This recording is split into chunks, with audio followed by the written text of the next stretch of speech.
Hello, everybody. Welcome back. Mike Shredder here from Shred's Takes.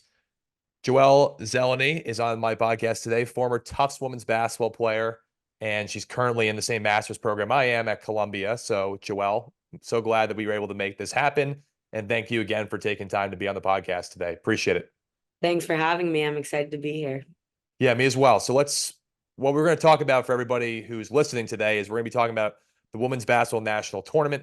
Specifically, we're going to be talking about the championship game that just happened today. That's the day we're recording it. And we're going to be talking a little bit about how South Carolina just purely showed just an incredible season and just pure dominance. But yeah, let's jump right into it. So I guess what are your initial thoughts from the national championship game today? We can break it down a little bit more concretely, but just kind of, your overall thoughts about the game. I thought it was a great game. Iowa started out hot, and then South Carolina came back, being the number one defense in the country, and really proved that they were. But also they proved how they're a team that goes nine deep, and that there's no drop off when they sub. And so they also have a 6'7" big in Cardozo, and they can feed into her. And if they all like crash in, then they have 3-point shooters now. Unlike last year, South Carolina really wasn't a 3-point shooting team, and that's kind of where they fell through again in the Final Four, like, actually against Iowa. But yeah, this year they really spread themselves out. I think Raven Johnson played really great defense on Caitlin Clark. I actually saw a stat after the game that said Caitlin Clark only scored 7 points on her and shot 23%. So that's a really key aspect to their offense. And yeah.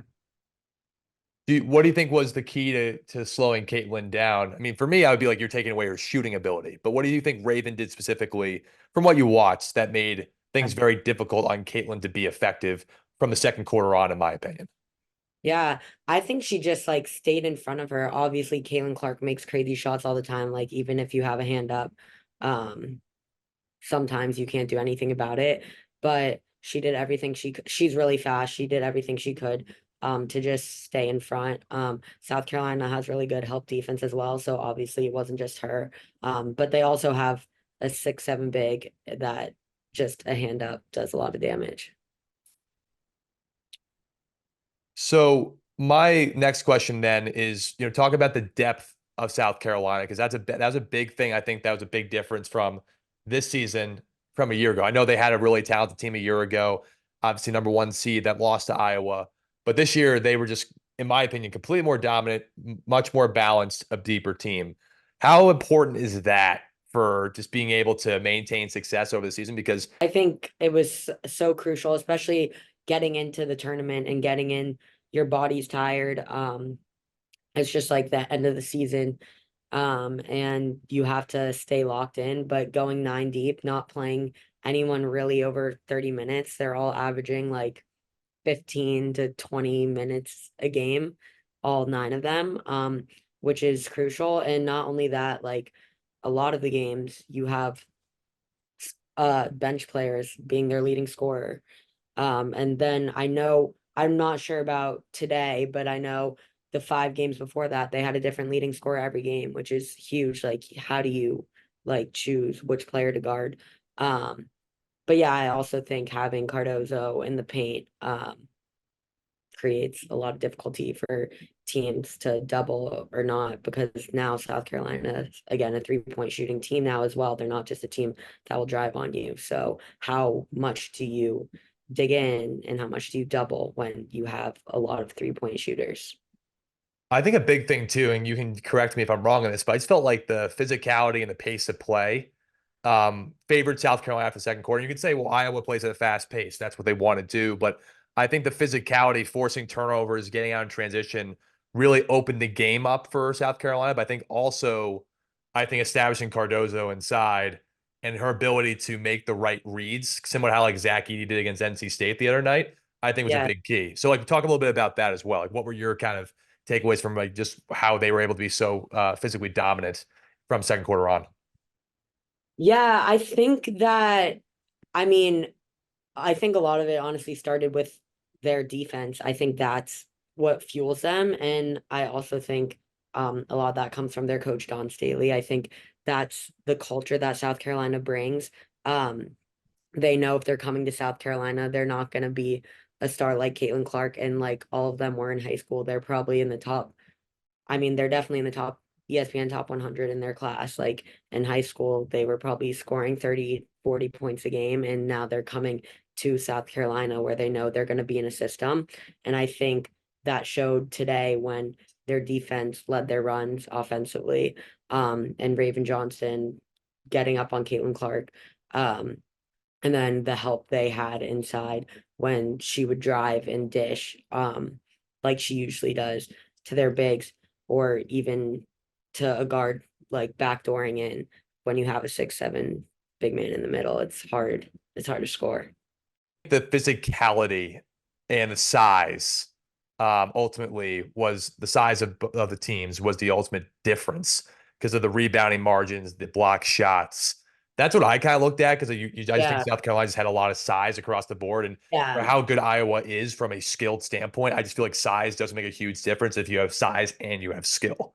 100%. And I also just think their athleticism is crazy, and their guards are getting up there and blocking shots, and like running down the floor, making runs, finishing really well. And I think that's also a huge part, their athleticism, definitely. So interesting enough, the leading scorer today was Tessa Johnson. So that kind of goes to your point of Yeah, the fact that they had a different leading score. But look, Raven Johnson, you're gonna look at the offensive stats and say, well, she was 1 for 11 from the floor. You know, her impact wasn't important. But then you see that she had 4 steals and 2 blocks, yep, right? And kind of talk about the importance of that as well, where like, sometimes people always focus on the offensive stats of, hey, right. but if you're holding Caitlin Clark, who's a 46% overall true shooting percentage, to Yeah. 10 of 28, I feel like you're doing a good job. So, what can you say about someone like that, and like what can that kind of teach people about the importance of someone like being able to play both ends of the court consistently? Yeah. I think also going back to last year, um, I don't know if you remember this, but in the Final Four game, Raven Johnson was not a 3-point shooter, and Caitlin Clark was guarding her. And Caitlin Clark waved her off, was sagging off for playing her in the paint. And so this was Raven's revenge tour, as she called it. And so, like, she got her revenge tour on defense. And like I said earlier, that fueled South Carolina's offense, and that's what they needed to fuel that. Like any team, if you have a player dropping 40 points like on you, I mean, that's pretty tough. But she Caitlin Clark, yeah, had a 30-point game. Like she's an amazing player. She's gonna do that every game. But if you have someone who's up in her face and who's getting to her, and not only is Caitlin Clark a good scorer, but she's a good assister. So that she just fueled that as well. Like that defense, she was causing turnovers and all that. So, Hmm. but yeah, I was just gonna say too, going back to Tessa Johnson as well, she today in the national championship was her career high, which I think is another crazy thing. Like she's not a top scorer. Oh, I don't know if she's ever been a top scorer for them. But yeah, that was her season high in the national championship game, which again goes to show she's also a defensive threat. Um, that fuels them. And today she was hitting shots and she was that player for them. So that's also again why South Carolina is just a huge threat everywhere, because you don't know what you're getting. Like you're getting their best every day and you don't know who's gonna hit and who's not. So you just have to be ready with at every position. Right. No, of course. And the one person obviously that makes this all go is Don Staley, right? And everyone talks about Gino Oriema, Tara Vanderveer, Kim Mulkey, rightfully so. When Pat Summitt was obviously the coach at Tennessee, but man, is Don Staley a great coach? And obviously the Iowa head coach, she's unbelievable too, right? It's amazing to see all these great coaches, but from your perspective, I feel like the big thing that Don Staley really does well is, yeah, she has great defensive schemes and offensive schemes, but she really instills toughness and confidence into her players where Yeah. everyone feels their role is so valuable. What do you see from Dawn Staley as a coach that makes her so effective at being able to get the most out of her team every year she's been at South Carolina? Yeah, I think something about her and that program as well is you can just see it's such a culture and they're really playing team basketball. And I think that every year, yeah, obviously you're gonna have some players who are better than the other. Like that's that's always gonna happen. But again, the fact that they're going nine deep and it doesn't matter. No one cares who's the leading scorer. No one cares who's getting the credit. They just want to win. And I think that instilling that in them is key. And yeah, I think going again back to the rebounding, like that's an effort thing. Like that's hard. And I think that a lot of that comes from Dawn Staley. And going back to Tessa Johnson again after the game and the press conference, she was talking about the change from because she's a freshman, so talking about like college basketball, and she was like, "Yeah, in this program, you got to play defense. That was a big adjustment." And it's like, yeah, welcome to college basketball. But it's true, just because she was probably scoring, I don't even know how many points in college, and today she had a great showing as well. But Dawn Staley really needs to see your defense for you to play. She doesn't care if you're. She has again nine other people who can go score the ball too. So. Yeah, and I think it's interesting that this South Carolina team's a lot like the men's UConn team, right? In a Yeah. sense that yeah, you have like Cardoza who's and like Klingon, right? You kind of have like run through both of them, the offense, Right.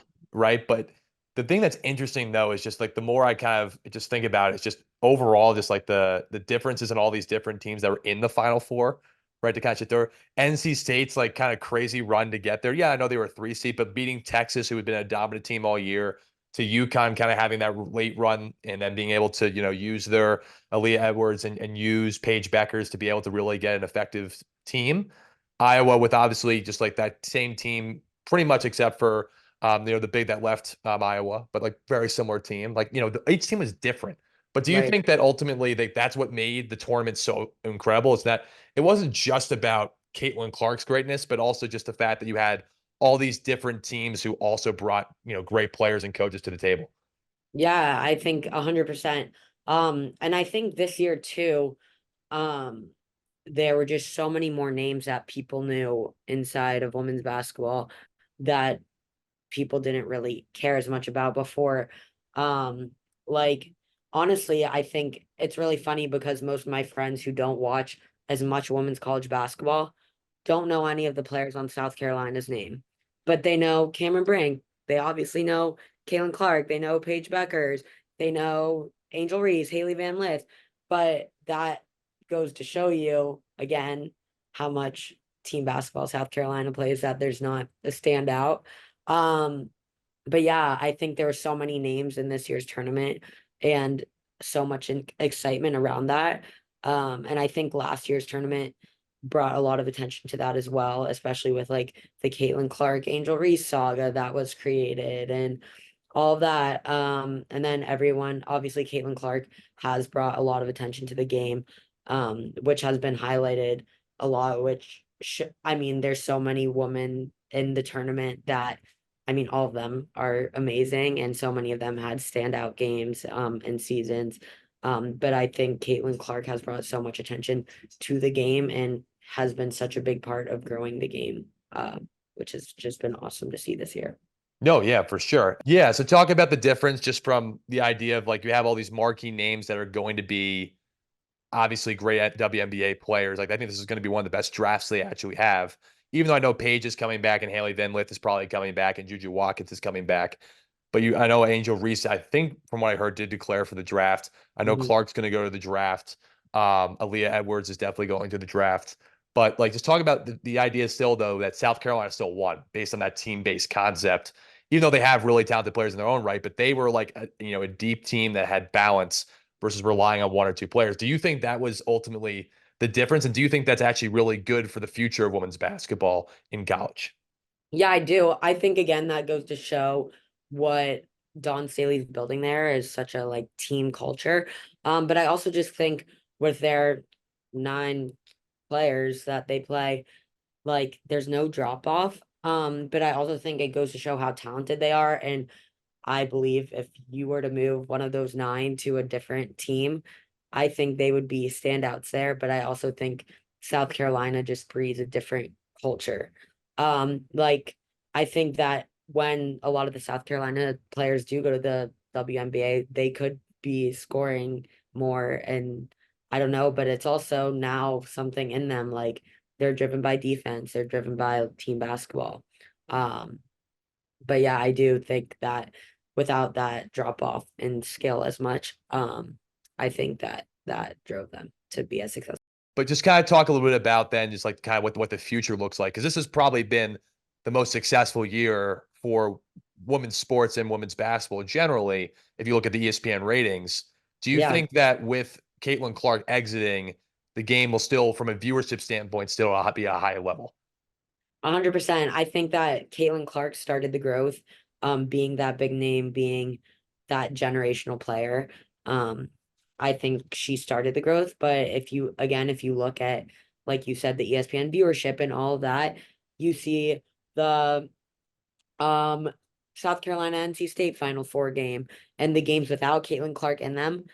Maybe the viewership wasn't as high, but it's still in the 4 million, 5, 6 million, 5 millions. Like that's still unheard of for women's basketball.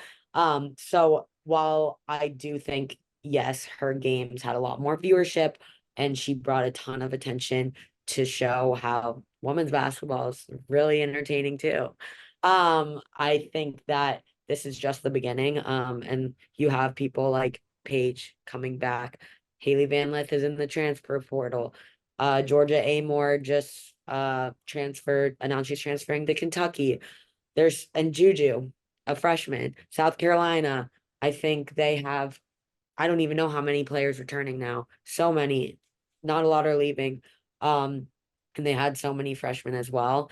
I think it's just gonna get exciting, and there were a lot of really close games in the tournament this year, and I think that could be really exciting to see that play out. Yeah, no, actually, it's going to be interesting, I think. But from your perspective, like, is the game's obviously grown and gotten better, especially I think it's always there's always been talent, right? That's not. But I feel like with the explosion of NIL, obviously, but also I think the explosion of skill set, right? Everyone talks. Think, I mean, take Caitlin Clark, for example. I mean, even a men's player, you're not seeing them pull up from almost half court, right? Like, who has the green light to do that? And also, who's making that? I don't know if you saw the video of the Iowa men's team shooting from like the 22 Clark logo. None of them were making it. Like, and she's pulling up with a hand in her face from there, Right. like shooting, I think 45% from the field. So, I mean, yeah, I think obviously her skill is crazy, but again, I think every Juju, so athletic, finishes so well, can also shoot the three. You don't see a lot of players like that. And I think players are developing a lot more. I think that comes from, I don't know, starting younger, having um, a lot better like trainers and all of that, and just AU programs, just getting them ready for college. And I think, I don't know, it's just a really fun time to watch and like see how impressive everyone's becoming. Yeah, I think that this is kind of a side, but the one thing that you see a lot in the NBA is the guys playing like Caitlin Clark, and I think a lot of what's going on now is that you see that the training is obviously, as you mentioned, really important. But I also think it's really the college coaches have stepped up a big time. And I Mhm. think that you look at obviously what the job the NC State coach did this year, right? And you think about just, not just Dawn Staley, who is obviously just incredible person and incredible coach, but I think the coaching has made a big difference too, because I think it's really unlocked the skills of a lot of really these good players. And knowing that also is so important to being able to win these games. Yeah, I mean, knowing your role is, I think, the most important thing. And I think it's making sure too, when you're like picking a school, like knowing the culture. Again, a lot of players couldn't fit in at a South Carolina. A lot of players don't. When you're coming out of college and you're that girl, you don't necessarily want to go be a role player and be a team player. You want to be that star again. You want to be the Caitlin Clark. You want to be the Paige Beckers. So I think it's the players understanding where they'll be a great fit And I don't know, it will be interesting too to see where NIL takes players, where the money leads them. I don't know if that will end up changing things when NIL rules change and all that craziness. But for now, yeah, it's been really interesting to see the roles that everyone, I mean, take the roles of the other Iowa players. They know they have to get offensive rebounds if you have someone pulling up from half court. They know they have to be able to move off the ball when their player goes to double Caitlin Clark. And they know they're probably not going to have a 30-point game if someone's shooting 40 shots a game. So I think it's knowing your role is very crucial. It's interesting. I heard an interview from I think someone was interviewing Caitlin Clark, and it wasn't about basketball, about the impact these players are leaving on the younger generation. I think I saw it on LinkedIn or something. Yeah. And it's interesting to think about because you think about it from a player standpoint, that's obvious, right? But I think about the coaches too and how they're much more vocal now. And whether it's positive, I think a lot of times, players have a huge influence because of their role models, and people are gonna be like, oh, I can do what they can do. But I think coaches do too, because a lot of times coaches are going to be the people that ultimately are going to be mentoring you to that finish line. Talk about the importance of just, some of the great coaches now, even just like some of the messages you hear from Gino and you hear from Don Staley, just to name a few, and the impact that has led, on maybe, the future of the women's game. And if Yeah, 100%. I mean, great coaches can make everything different. They can, like Don Staley, build a culture, a winning culture. Gino, build a culture, a national championship culture. Um, and I think Don Staley today also, not again to go back to Caitlin Clark, but going back to your question, she, after they won the national championship, when she was on the stage, she actually shouted out Caitlin Clark and said she wanted to thank her for growing the game and like impacting so many people. And I think when you have a coach that she just won a national championship, you don't have to say anything about someone you just beat, and who just scored 30 points on you as well. But that shows how, I don't know, how classy these coaches are and how impactful they are. And when you're choosing also a college, you're choosing another parent. You're like, your parents have to be able to trust these coaches to leave their kids with them for the next 4 years, hopefully. Um, so yeah, I think these coaches definitely too, with all the social media around women's basketball, have shown how personable, and what kind of culture they want to build, and have definitely shown kids how hard they need to work to get there.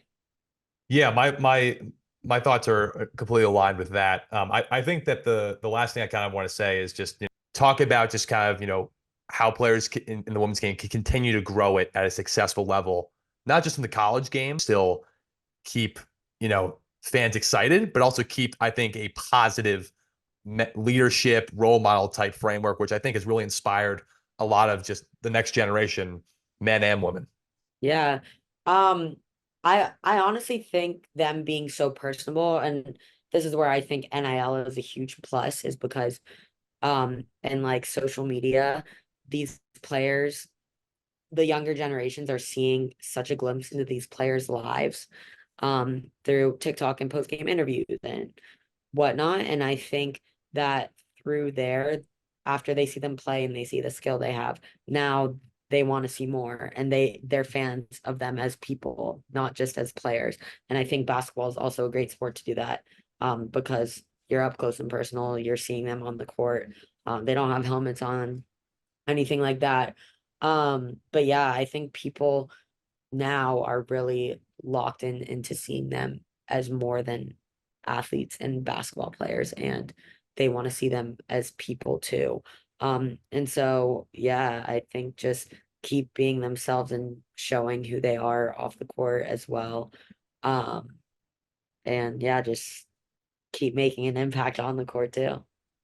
Yeah. Well, Joelle, from, on behalf of me, I'm so glad we did this. I know we've Yeah. talked about it for a little while, and I know now we finally put it together. It's cool. It's cool to kind of see how the women's game is growing. It's cool to see how ways they can continue to keep it in a good space and continue to grow it. Because I mean, for a lot of people, it's one of the fastest growing industries right now in terms of revenue growth and success. So it's great. Obviously, it's it's cool to kind of talk about this stuff as just former basketball players in our right to kind of be able to see just how the change of the game is going. So thank you so much for doing this. It was awesome, and I think this was a great episode. Yeah, thanks for having me. I really enjoyed it. For everybody listening, Mike Shredder, we had Joelle on from the podcast today, and it was a great time to talk about women's basketball. So stay tuned for more. We got more episodes coming out next couple weeks, and stay tuned on the socials, and we'll see you guys soon. Thank you.